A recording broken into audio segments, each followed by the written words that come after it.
अभी कितना रेवेन्यू हो जाता है मंथली? मंथली बांध रहे हैं $2000। जब आया था ना 23 के समिट पे, तो वहाँ से फिर मैंने सोचा था कि इंशाल्लाह एक दिन सर से ज़रूर मुलाकात हो। देख लो, भी आज 1-to-1 बैठे हुए हैं। आज वहाँ पे बैठे। अच्छा, अब अपनी जर्नी के बारे में बताओ, कहाँ से स्टार्ट किया? ICS के बाद मैंने ये ISPT9 ज्वाइन किया दोस्त की रिकमेंडेशन पे। तो सिर्फ ICS करके छोड़ दिया था? फाइवर के लेक्चर लिए थे मैंने। 4 मंथ बाद मुझे कोई ऑर्डर मिला था कोई $5 का। कितना टाइम लगा उसको रैंक होने में? 7 दिन में तकरीबन हो गए थे, मुझे लगता है $350 बन गए। अब मैं वेबसाइट स्टार्ट करते हुए किन चीज़ों का ख्याल करूँ? आपने फिर मुझे डांटा था ना उसमें लाइव अच्छा। लेक्चर में कि आपको टाइम मिला था, आपने उसमें क्यों नहीं सबमिट करवाई। कंटेंट खुद लिखते हो या किसी से लिखवाते हो? राइटर पे डिपेंड हो गया था, वहाँ पे मेरे साथ वो गलती हुई थी जो किसी को नहीं करनी चाहिए। कितने आर्टिकल्स आप पोस्ट करो तो उसके बाद आपको लगता है कि अब साइट रैंकिंग में आ जाएगी? जैसे जैसे आपने बोला ना पहला प्रोजेक्ट सेम टू सेम ऐसे किया। पेरेंट्स का क्या रिएक्शन था? उनको मैंने जो सरप्राइज दिया था ना वो गाड़ी का ही दिया था। उन्होंने कहा कि 2 नंबर काम कर रहा है?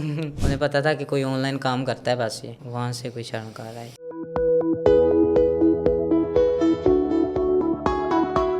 बिस्मिल्लाहिर्रहमानिर्रहीम, अस्सलाम वालेकुम। मैं हूं तनवीर नाडला। मेरे साथ हैं मौजूद हन्नान सलीम फ्रॉम सरगोदा। इनका ताल्लुक है आई स्किल्स के बैच नंबर 9 से और अब ये माशाल्लाह रेवेन्यू जनरेट कर रहे हैं तकरीबन $1.5 से $2000 per month with doing blogging और SEO। आज हम इनसे पूछेंगे कि इनका जर्नी स्टार्ट कैसे हुआ, क्या उन्होंने स्क्रैच से स्टार्ट किया था या पहले कुछ काम कर रहे थे, और इनको क्या क्या हर्डल्स पेश आई इस सारे जर्नी के दौरान। तो हन्नान, क्या हाल है आपके? ये अल्हम्दुलिल्लाह ठीक हो? अल्हम्दुलिल्लाह। पहले तो ये बताओ कि रास्ता क्यों भूल गए थे आज?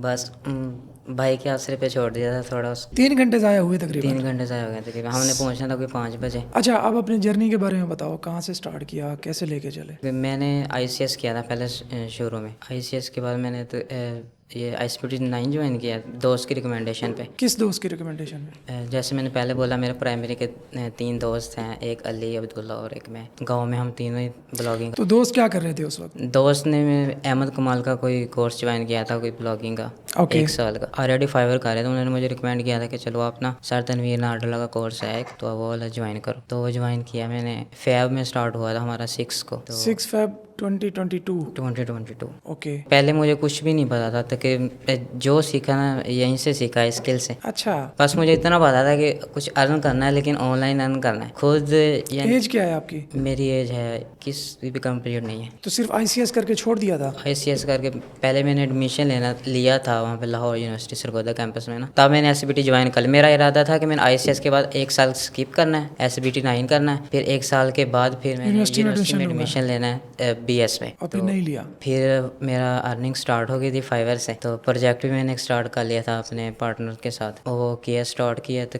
वो हमारी साइट नेक्स्ट ईयर ही रैंक हुई थी 2023 में। उससे पहले दिसंबर में फाइवर के लेक्चर लिए थे मैंने। 4 मंथ बाद मुझे कोई ऑर्डर मिला था कोई $5 का। ऑर्गेनिकली या कोई खुद से कोई ऑर्डर लगाने पड़े थे? नहीं, लिया था फेक रिव्यू एक लिया था, VVRO लिया अच्छा। था एक लिया था। उसके बाद फिर खुद ही आगे एक USA का क्लाइंट मिल गया था, $5 का उसने ऑर्डर दिया था, तो वहाँ से स्टार्ट हो गया था। फिर तकरीबन 1.5 या 2 मंथ मैंने अर्न कर लिया था, कोई 1.5 या 2 लाख अर्न कर लिया था फाइवर। 1.5-2 महीने में? हाँ जी। अच्छा, फरवरी में आपने ट्रेनिंग स्टार्ट की SBT9 जी। और दिसंबर तक कुछ नहीं किया? दिसंबर तक कुछ भी नहीं। 10 महीने? इतने में बस वो ईद थी ना, ईद उल फितर, उसके बाद एक प्रोजेक्ट स्टार्ट किया था अलाइट मोशन पे।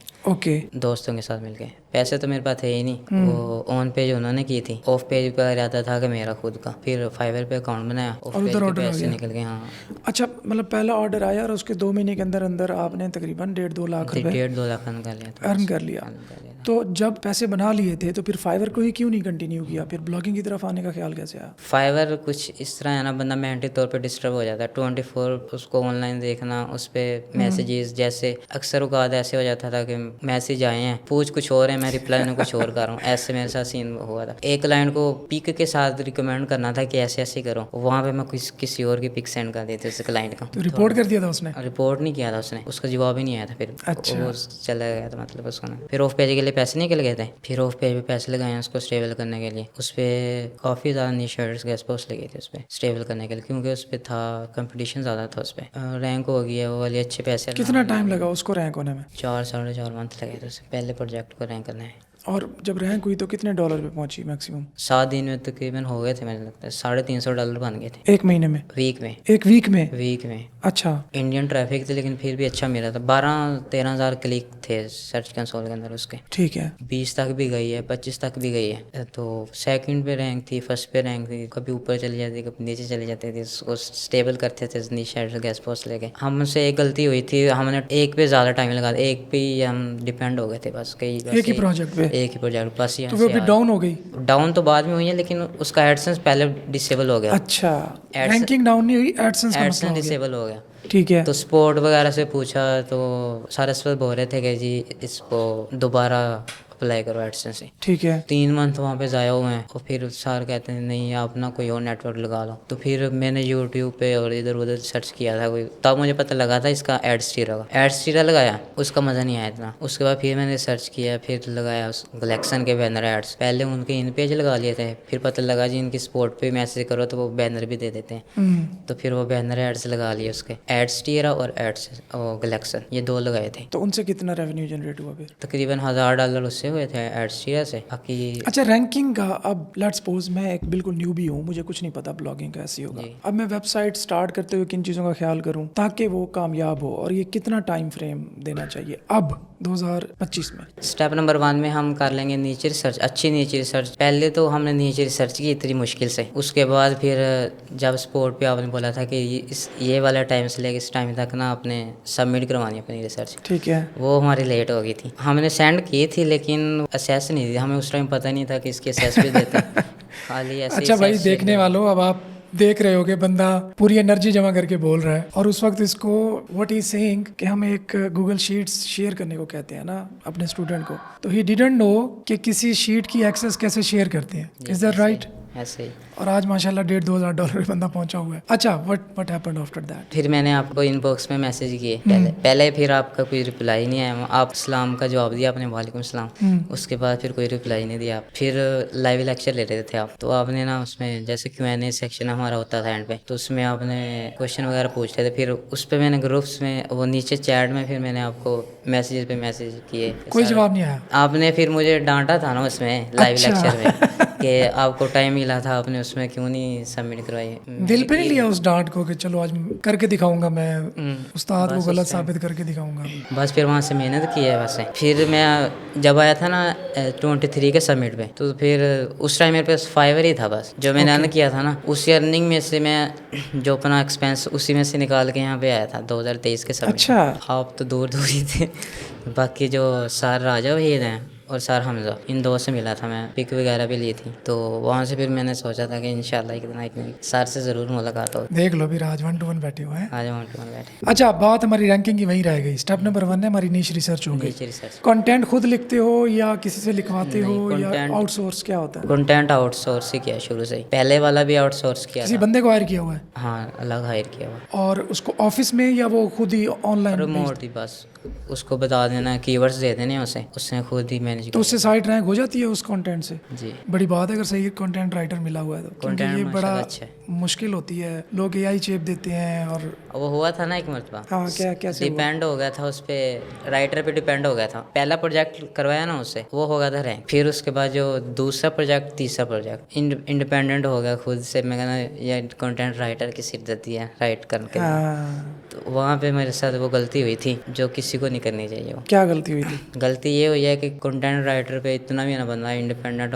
उस हाँ। पे कंटेंट खुद लाजमी चेक करना चाहिए जैसे मर्जी ना, टूल्स के ज़रिए। टूल्स तो वैसे 100% एग्जैक्ट है नहीं, लेकिन फिर भी आइडिया हो जाता है पढ़ के उसको कंटेंट को। कितने आर्टिकल्स आप पोस्ट करो तो उसके बाद आपको लगता है कि अब एनफ हो गए हैं, अब साइट रैंकिंग में आ जाएगी? मैंने तो जितने A to Z जितने कीवर्ड्स बनते हैं ना, सब के पे उस जो कंटेंट कवरेज भरपूर की है? फुल किया, उस कंटेंट कवरेज में कोई कंप्रोमाइज़ नहीं किया। और कितने अरसे बाद रैंकिंग में आना स्टार्ट हो जाती है? अगर अच्छा कंटेंट और स्टार्ट से सोशल सिग्नल ब्रांडिंग शुरू हो जाए उसकी, तो फिर वो असरात स्टैट्स उसके अच्छे नज़र आने लग जाते हैं कि डेली के 10 क्लिक्स, 20 क्लिक्स, 50 क्लिक्स। कितने टाइम बाद? इंप्रेशन वीक के अंदर ही। वीक के अंदर? वीक के अंदर ही। सारे आर्टिकल्स एकदम पोस्ट करते हो या ग्रेजुअली? कोशिश यही होती है कि जितना जल्दी हो सके ना हर चीज़ पब्लिश कर दो उस पर। Aggressive strategy. जो स्टार्ट वाला प्रोजेक्ट था ना, उस पर तो 5 आर्टिकल पहले, जैसे आपने बोला था, जैसे जैसे आपने बोला ना पहला प्रोजेक्ट सेम टू सेम ऐसे किया। आपने बोला कि 7 दिन उसकी सोशल सिग्नल करना है, 7 दिन किया है। मंथली उसकी ब्रांडिंग करनी है, मंथ उसकी ब्रांडिंग की है, फोटो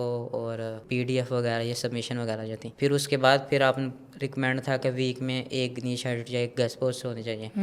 जैसे जैसे बोला ना लेक्चर में, सेम टू सेम ऐसे ही किया, वैसा वैसा करके ना तो वो प्रोजेक्ट 4 मंथ में रैंक हुआ था जाके। ओके। जैसे जैसे लेक्चर लाइव लेक्चर में बताएंगे। जो बाद वाले प्रोजेक्ट हैं उस पर फिर मैंने अपने तरीके से किया है। आपका तरीका क्या था? जैसे कि पहले कंटेंट तो फुल अच्छे से उस पर पब्लिश कर दिया, यानी कि कोई बचा ही नहीं है उस पर, कोई न्यू आर्टिकल बना लिया, कंपटीटर कोई है और फौरन उसको वो कंटेंट कवरेज कंप्लीट कर ली? फॉर कंटेंट कवरेज कंप्लीट कर लिया। कंटेंट कवरेज आपकी कंप्लीट हो गई है, उसके बाद जो मैं खुद करता हूँ वो है कि पहले सारा कंटेंट कंप्लीट कर लिया, उसके बाद वीक 1 तकरीबन 7 दिन ही मैं वेट किया है, बस 7 दिन वेट किया है, उस पर सोशल सिग्नल दिए हैं। फर्स्ट वीक ही फुल रेलिवेंट नीश ले लिए। ओके।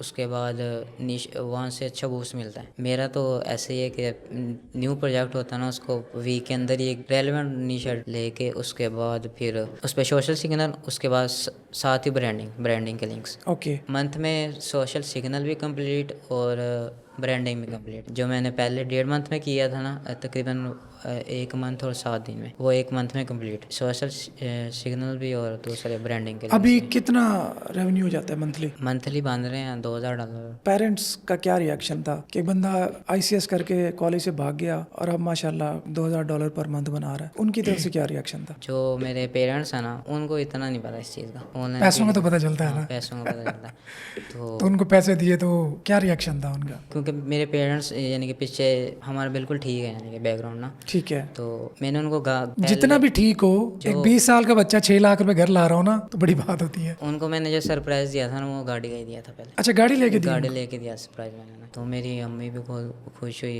अब्बू यानी कि बहुत यानी कि खुश हुए कि बेटे ने गाड़ी ले ली भाई। तो बाकी रिश्तेदार और रिलेटिव्स में जिसने अपने पैसों से गाड़ी ले लिया, क्या करता है ये, घर से निकलता ही नहीं है, क्या करता है क्या है। उन्होंने कहा कि 2 नंबर काम कर रहा है।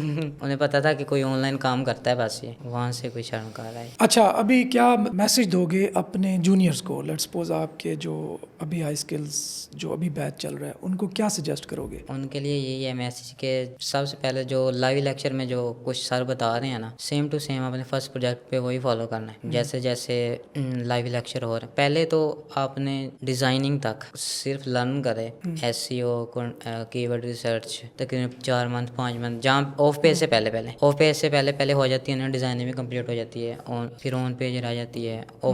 एंड पे ऑफ पेज से पहले एक अपना प्रोजेक्ट लॉन्च करें, लाजमी करें, जैसे मर्जी करके ना वो इधर उधर से वो लाजमी करें। सही, एक प्रोजेक्ट लाजमी करें। वो इन्वेस्टमेंट नहीं है तो फिर फाइवर की तरफ जाए, फ्रीलांसिंग की तरफ चला जाए, तो वहाँ से अर्न कर ले अपना, उसके बाद फिर प्रोजेक्ट स्टार्ट, लेकिन प्रोजेक्ट मस्ट स्टार्ट करें। फाइवर कब स्टार्ट करना चाहिए? अपनी एक स्किल देख लेना बंदा, जिसमें बंदा कहता है कि यार इसमें मैं कुछ आपने क्या सर्विस देना स्टार्ट किया था? मैंने तो एडसेंस की सर्विस दी, एडसेंस अप्रूवल की फाइवर पे? अच्छा, उस पर कंपटीशन कोई है, कुछ 1600 1700 का। अब तो हो गया होगा। अब हो गया होगा, अब छोड़ भी दिया तो उसके बाद इस पे डाइवर्ट हुए ब्लॉगिंग पे? हाँ, ब्लॉगिंग पे फिर वहाँ से। तो ये थे Hannan Salim from Sargodha. He is just 21 years old and he is making $2000 per month. लुबेलुबाब ये है, थोड़ी मेहनत करें और ऑनलाइन फील्ड की तरफ आएं, क्योंकि डॉलर्स में कमाना बहुत ज़रूरी है। अल्लाह हाफिज़।